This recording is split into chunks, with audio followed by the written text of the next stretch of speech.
Sa pagpapatuloy ng kwento, si Jian ay hindi makapaniwala sa kanyang nakikita, biglang tumulo ang pawis sa kanyang mukha.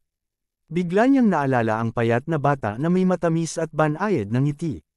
Na ngayon ay nasa kanyang harapan, ang laki na ng kanyang pinagbago, na parabang hindi na siya yung batang nakakasama niya dati sa kanilang pagsasanay. Kaya habang si Jian ay hindi makapaniwala at gulat na gulat sa nakikita, sa isip niya kung si number 13 nga ba ang babaeng ito.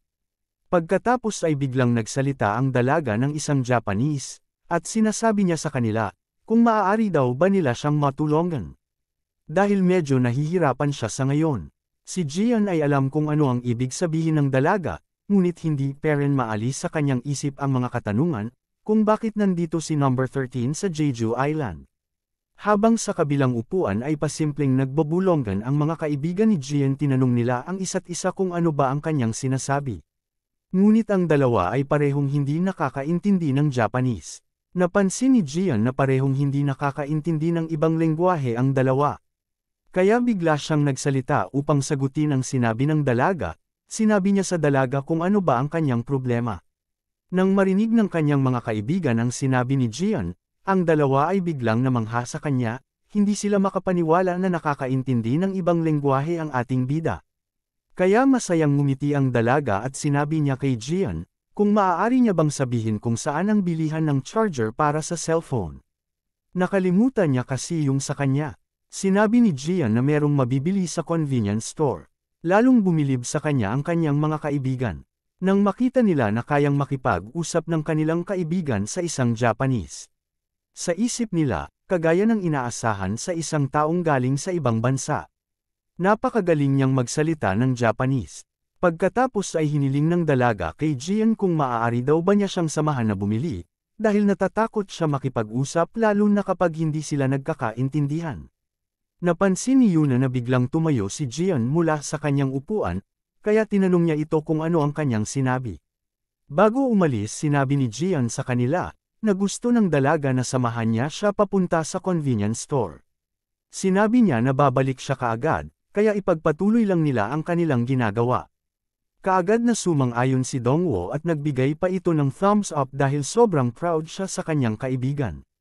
Habang si Yuna ay iniisip, paano kung hindi marunong magsalita ng Japanese si Jian? Ano kaya ang mangyayari doon? At makikita ang dalawa na tahimik, habang palabas ng gusali, ni isa ay walang gustong magsalita, na parabang sila ay nahihiya sa isa't isa, habang sila ay naglalakad palabas ng gusali. Ngunit sa kanilang kalooban ay masaya sila na muli silang nagkita, makalipas ang 5 taon na huli silang nagkita. Pagkatapos ay lumipat ang eksena kung saan dumiretso ang dalawa sa may dalampasigan, magkahalong liwanag ng araw at alon ang sumalubong sa dalawang magkaibigan na magkasabay naglalakad. Tahimik ang paligid, tanging yapot nila sa buhangin ang maririnig.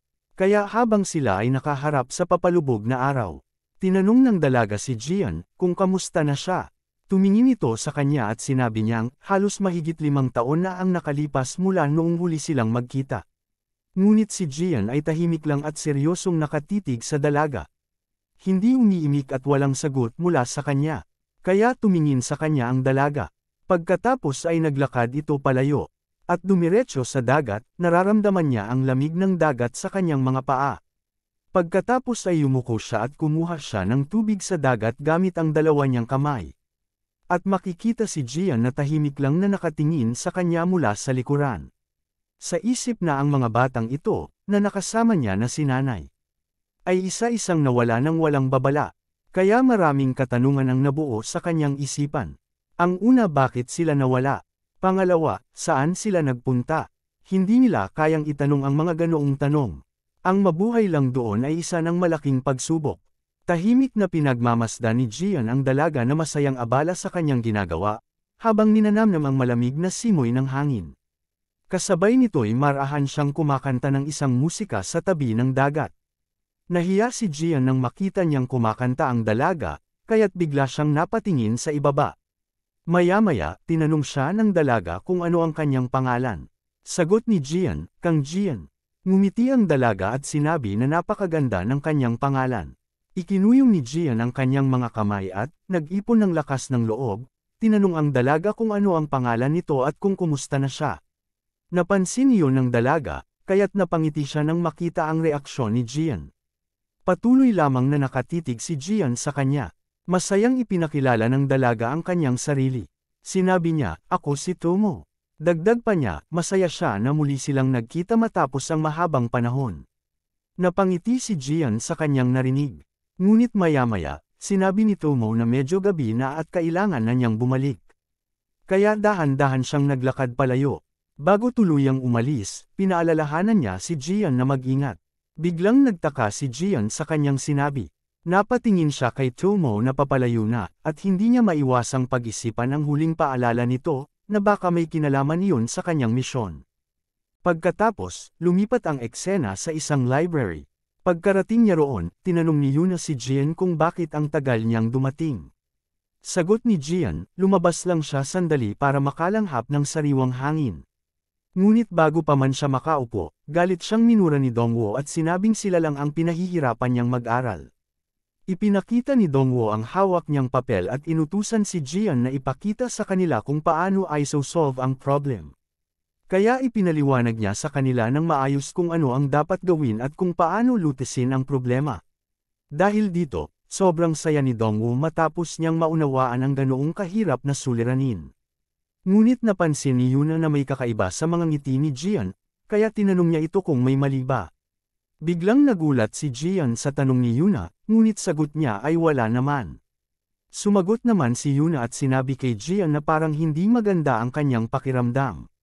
Dahil dito, biglang tumayo si Gian at sinabi sa kanila na parang sumakit yata ang kanyang tiyan. Pagkatapos, umalis siya at nagpaalam na pupunta muna sa banyo. Agad namang naintindihan ng dalawa ang sitwasyon ni Gian, kaya sinabi ni Yuna na magpahinga na muna siya sa taas. Alam naman daw niya ang lahat ng ito, kaya huwag na siyang mahirapan para lang sa kanila. Kaagad namang sinang-ayunan ni Dongwo ang sinabi ni Yuna. Kaya nagpasya siya na silang dalawa na lamang ang magpapatuloy. Sumang-ayon naman si Gian at nagpaalam na aalis muna siya.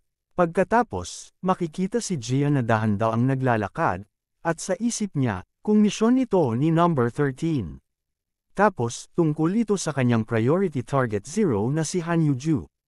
Pagkatapos ay pinindot niya ang button ng elevator at siya ay patungo sa ika-12 palapag. Sa isip niya, hindi ito makatwiran. Dahil kung ito ay isang kautosang pagpaslang, dapat sa kanya ito ipinadala. Pagkatapos ay napansin niya ang 2 bodyguard na nakabantay sa pintuan. Kaya agad niya itong tiningnan.